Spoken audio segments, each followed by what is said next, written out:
things that kind of divide people on racial lines and sort of like collecting information. I don't know. You can get really. It's a broad topic. Does anybody other than Bruce have something to say? Thank you for all that analysis. About prisons in general? Yeah, prisons in general. There's like 2.3 million people in prison. Mm-hmm. That's the highest incarceration rate in the world. Yeah. And most of them are on drugs or non-violent, other non-violent offenses. Usually, yeah, that's usually. I'm going to start writing some more real quick. So. Okay. Do you want to do handcuffs?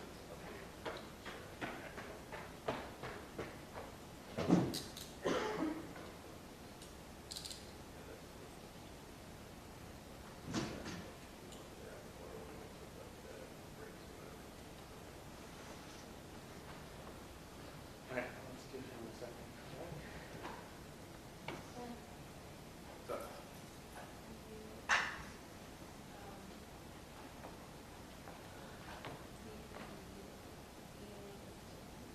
can read those, yeah. Do you want to read?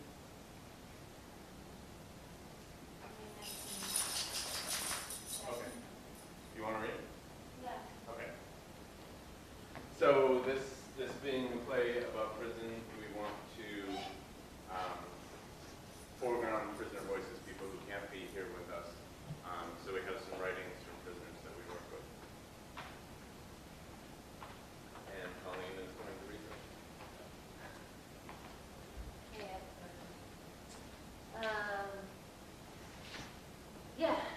Just to reiterate what Ben said, we thought that it would be really important to highlight the text that we get from our friends who are incarcerated right now. So the first one is from a woman I work with at the Denver Women's Correctional Facility. I help facilitate a group for women who are survivors of intimate partner violence, which is intimately linked to their offending. Some of the women I work with have killed their abusers. Susan is one of them. And she writes this poem. Black and blue each month, one eye would be looking back, and you blinded me. Purple and black, you begged me to take you back. Emotions run cold a decade later, and I feel so old. My spirit split in half like my lower hip in your drunken mishap. My mind can still remember all the blood, and how when you were drinking I called you bud. By the way, I never saw you as a stud. Your threats, your violence, 11 years of silence. I hate you better because I forgive myself. Never again will I sit on my shelf because I still love myself. And the second poem is by a long-term anarchist prisoner in the Ohio correctional system named Sean Swain. He's gotten a lot of press lately. Crime Think has done some stuff with him, as well as The Final Straw in Asheville. All right, so Sean talks about the violence of the state, and he says, the distant tree line beyond the yard stirs yearnings too intense. My thoughts often escape me and take a blind run for the fence. Sometimes the tower shoots them, sometimes the dogs attack. They're always butchered bloody by the time I get them back. Sometimes they're dead and dangling, sometimes they get away. Just to find no place to go, but that is the price they pay. You too may see this window view or face the gallows pole. So if you harbor my fugitive thoughts, don't ever tell a soul.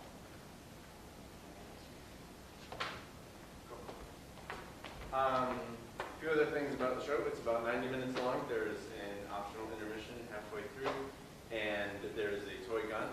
It's like makes noises like a cap gun. Just if anybody's uncomfortable or concerned about that, please speak up. What else? Oh, and I'm playing a cop, and cops can sometimes be assholes, and some of y'all may have had bad experiences with cops.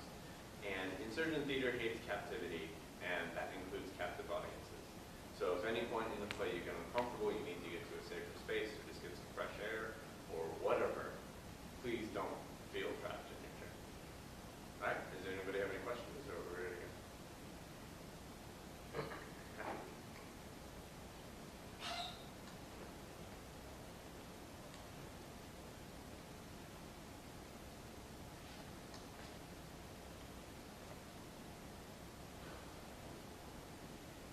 They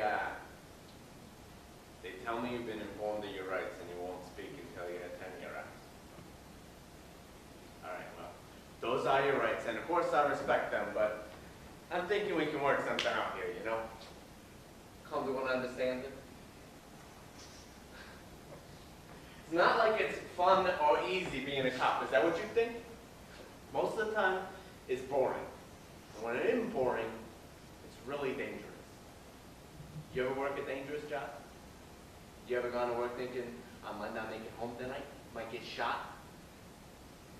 Can you even imagine remotely what that might be like? Well, let me tell you, it's stressful, all right? You know, we risk our necks every night to keep the peace around here, so it's got to be one of the most dangerous jobs there is. You understand that? Look, I'm not trying to get you here, okay? We're off the record. This is just, I just want you to talk, you know? Not for the case, not for interrogation purposes. I don't do that. Not my job. I'm just asking as a guy, not the arresting officer. Can we talk? Nothing you say that is against you in court or anything like that, I promise you. I know this is personal. It's just for my personal understanding. You want to be understood, right? Come on. Everybody wants to be understood.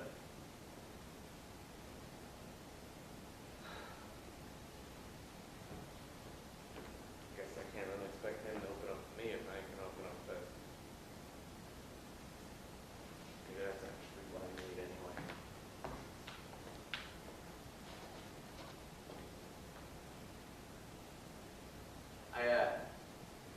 I got a wife and kids. I do, yeah. Great picture of all the time. That's what I want you to try to understand.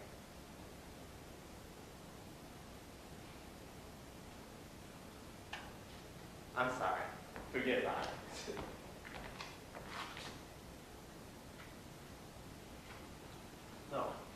No, I'm not sorry. I ain't gonna apologize for my family. What is with you? How does someone get so... You hate cops so much that you won't bring yourself to just look at this picture? Come on, look at it. Look at the picture. No, don't look at me. Look at the picture. Look at the goddamn...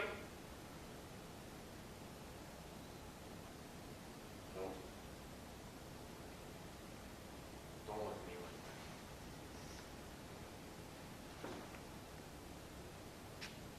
Is this something I did? To you, like you personally? Because if we met before today, I forget.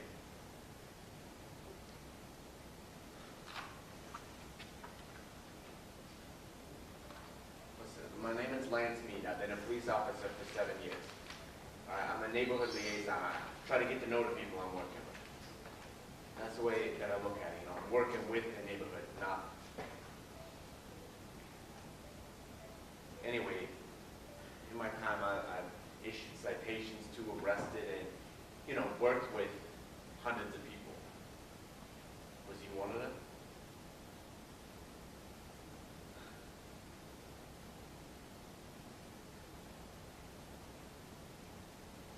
You know, if I've acted inappropriate in any way, you can go downtown to the review board, file a complaint, they'll investigate, censure me.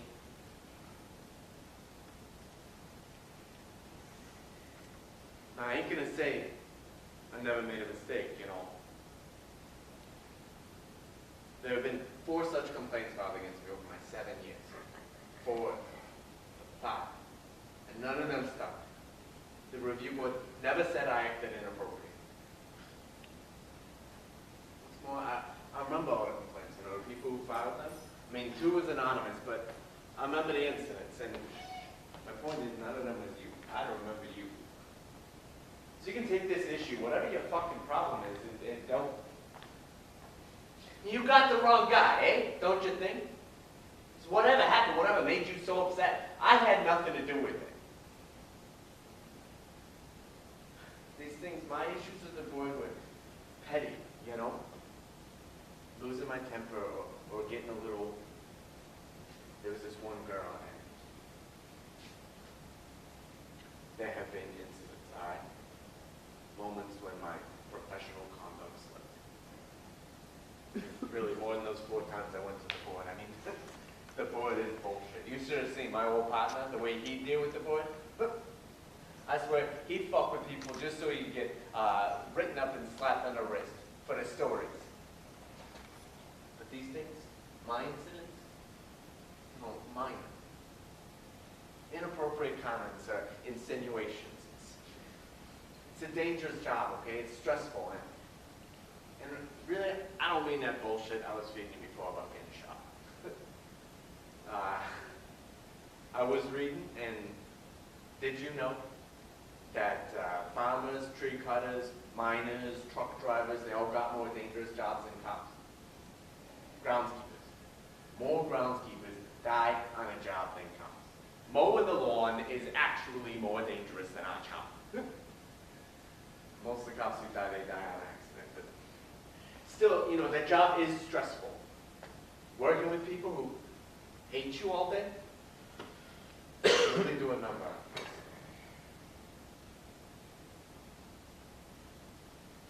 My point is, I've handled that stress. You know, I handled it well. I'll admit there's some guys on the force who haven't, who shouldn't be there. I mean, yeah, there's corruption and abuse in every sector of the government. People take advantage of their position, bad things happen, terrible things.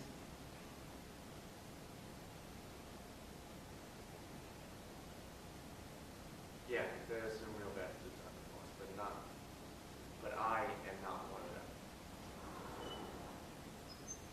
You know, all these things, whether I went to the board or not, whether it was a mistake or bad judgment, I never killed anyone, okay? You know, if a cop raped your mom or your sister or you, it wasn't me, all right? So just, I mean, some of the guys frisking girls that I never touched anyone.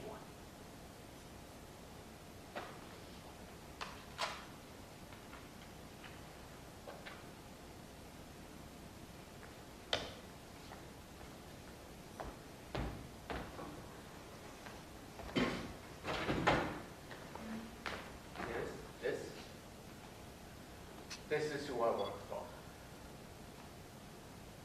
You got me wrong. You don't know me. You don't. You're just one of those people who thinks that all cops are... Come on, that's ridiculous. You gotta admit that. Listen, it's not my job to relieve you of your prejudices. I took a course, a class on interrogation. You know, most of it was about psychology, making emotional connections and all that shit. But the first day, the very beginning of the class was all about logic and reasoning. Like, you got to understand the basics of rational thought in order to do this kind of thing. You know, you catch someone with their logic is weak. It's a weak spot where you can break them down and extract a confession. Anyway, logic. Reasoning. And of course, they taught us there are 2 kinds of reasoning, deductive and inductive. I don't remember it exactly, but my point is your logic is bad, okay?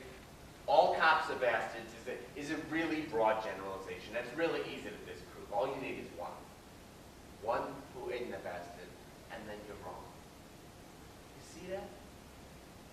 You see how that works? You just can't go around saying things like that and expect to be taken seriously. Now, I'll admit there's a problem. If you want to solve that problem, you got to understand it.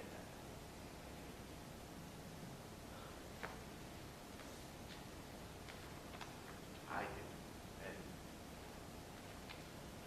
I know this may be hard for you to believe, but I want to solve it too.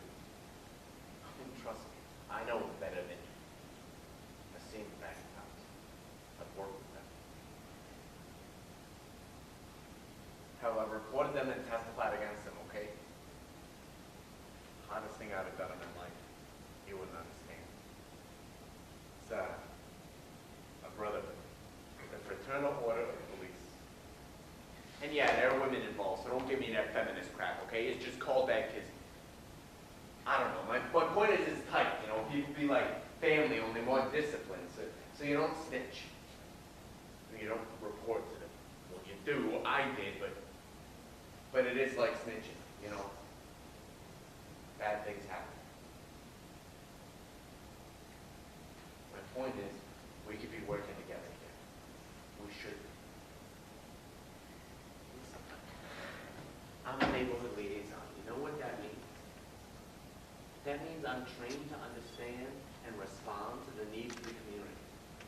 We're there in the neighborhood to pilot. So you see, your interests and my interests really aren't that far apart. We all want the same thing. Safe places to live, everybody's voice is heard and views represented. Well, that's what I do. That's the way I like to look at my job.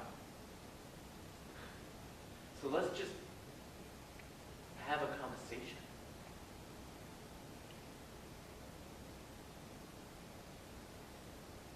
I'm gonna try and shift gears here for a minute. Stop talking and just listen. Take your time. Whenever you're ready.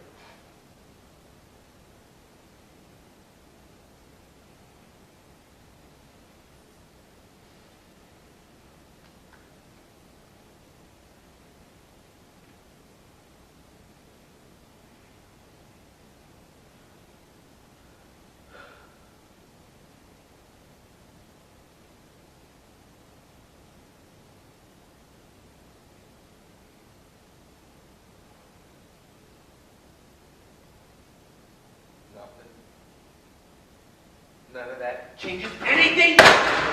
Well, then you're fucking irrational. What am I supposed to do in this situation? I mean, what, you want me to call in psych, get you analyzed? You know, if you're non-responsive with them, then they'll convince you. And that's the same thing as jail, except instead of a trial and a sentence, you get pink slip. You know what that means? That means they hold you until a doctor decides to leave, however long. You want that? I could do that for you right now, because I can't fucking stand this anymore. You terrible, stubborn, unreasonable, selfish piece of shit. What do you want from me, huh? Listen, we can't just not arrest you all because you're activists or whatever. Okay? I mean, you want to do a protest, that's fine. Exercise the freedom of speech within the bounds of the law, I'm all for it. If you break the law, we get called in there to contain whatever it is you're doing, arrest people, and we're just doing our jobs. People break the fucking law all the time, and it's our job to enforce the law. If you don't like it, then change the laws. Get the goddamn legislature to declare camping out legal, or whatever it is that you want. Don't go around acting crazy and smashing windows.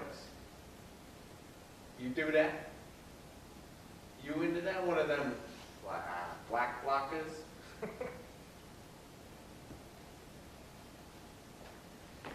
It's not like... I'm not fucking killing people, putting them in concentration camps out there. This is not Nazi Germany. Don't give me that crap. Don't smile at me like that. I'm just doing my job, okay? I gotta do my job because this family means the world to me. Look at fucking shit. Here, you see this? This is my wife. Her name's Brenda. She's a part-time substitute teacher. She helps kids learn. She loves kids. And this here is Michael. See? 9 years old. Loves dinosaurs and video games. What 9-year-old doesn't love video games? But dinosaurs? Ever since he was 2, we took him to the museum, and the idea of these living things that big, and so long ago, it made his world bigger somehow, you know? And this, down there, that's John, 3 years younger, he's in his 40s. And you could just tell he's gonna be something, eh? And the baby, Stephanie. 2 years old now, a handful. She was unexpected. We thought we was done, almost done.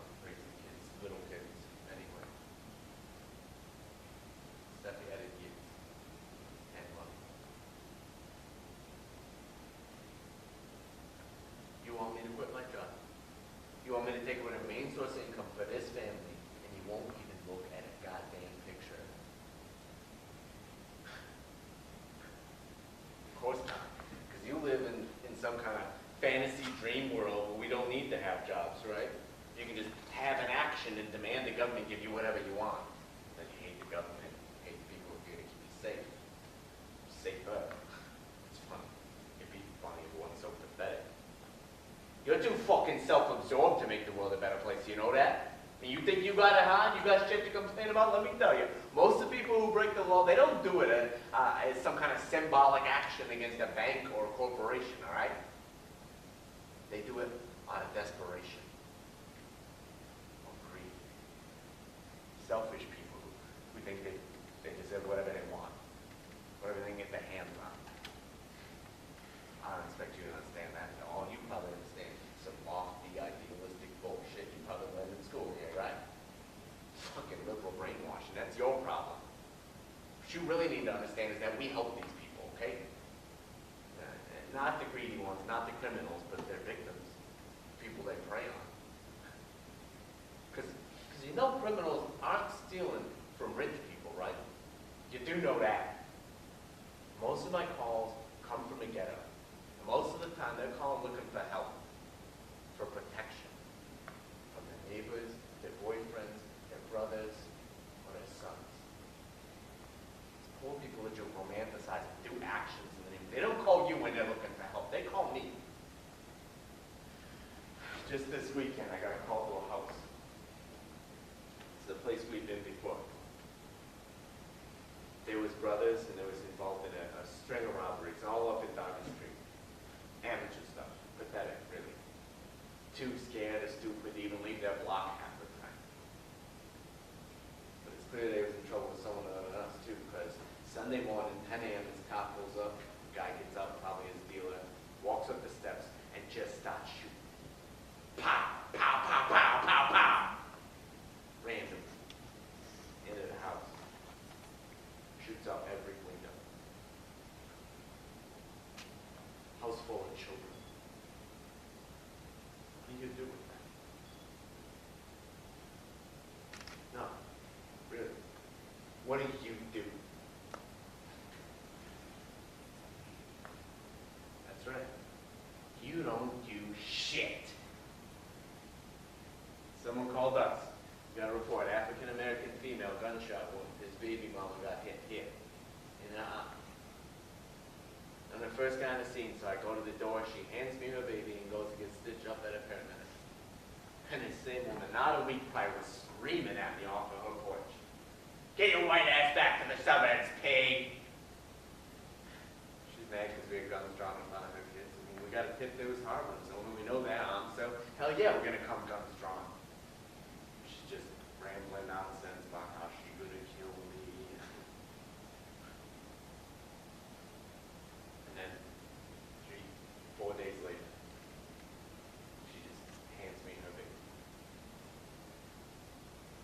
You can't judge me, because that is something that you will never do for all of your superior attitude, all right? I mean, I don't think you really understand who it is that we're dealing with here, all right?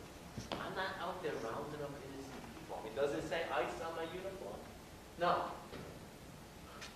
I'm going after the real criminals, not just illegals. Muggers, burglars, rapists, addicts, scum. They're bad, okay? And there's no stopping them. I mean, look at recidivism. They get out, they can't handle it, they get fucked up, they do something stupid. Stupid and dangerous. And they're never the ones who pay the price. You know, the guy who shot up that house, or her baby daddy who took those risks, who put his family at that risk, he didn't get it. She did. It's fucked up. So we're here to take care of it. Because people, I mean, without us, these people, they'd be running the whole neighborhood. Because you're sure not willing to stand up in the night. Motherfucker can shoot up a house or rob a bunch of them. If there's a lady there, maybe assault her too, and you say, society. That is bullshit. I'm sorry, but get out there sometime and look around at these criminals that you excuse and heroize. Look at their lives. Nothing. Nothing but a string of fucked up shit they've done, been doing since they was kids, my son Michael's age, and no one cares. No one's doing shit about it except for us. We put the fear and law on them, and we get them off the streets. That's the only thing that works. the only thing we can do. It's the only thing we got at this point. I mean, you want addiction treatment? You want fucking therapy or something like that? Great. Do it. Or come up with the funding to pay someone to do it. Tell you what, sure make my job a hell of a lot easier. That ain't my job. And I do it. I fucking counsel people all the time. So don't look at me like it's my fault that things are fucked up the way they are. People are fucked up. We have guys in prison who would rape your grandmother without a second thought. You want them back on the street? You think too many people are doing too much time? Shit, let me tell you. I end up putting them back in for longer. Fuck it. I say throw out the parole board, grow some balls, and face facts. People are fucked up, and they gotta be put away. I don't care. Highest incarceration rate in the world? Yeah. So? Highest crime rate, too, I'm sure. Most fucked up people. Don't ask me why. You know? America's sick. Maybe we love freedom too much. People are too free. Free to fuck up. Free to waste their lives on crack or maybe just television. Free to be shitty parents who are shitty kids, and somewhere along the line, someone does something that we can't let people do. This country has gotten fucked up, all right? I'm sure you all got some bright ideas about how or why. But let me tell you, hating the only people who are willing to put their necks on the line to kick it back into shape makes no goddamn sense. Like you staring at me like some kind of insect. Fuck you. You don't know what hate is. You don't got buddies who were shot on the job. You don't got family. My brother killed in Iraq defending his country. You fucking judge me a little bit. Here, you want to stand me down?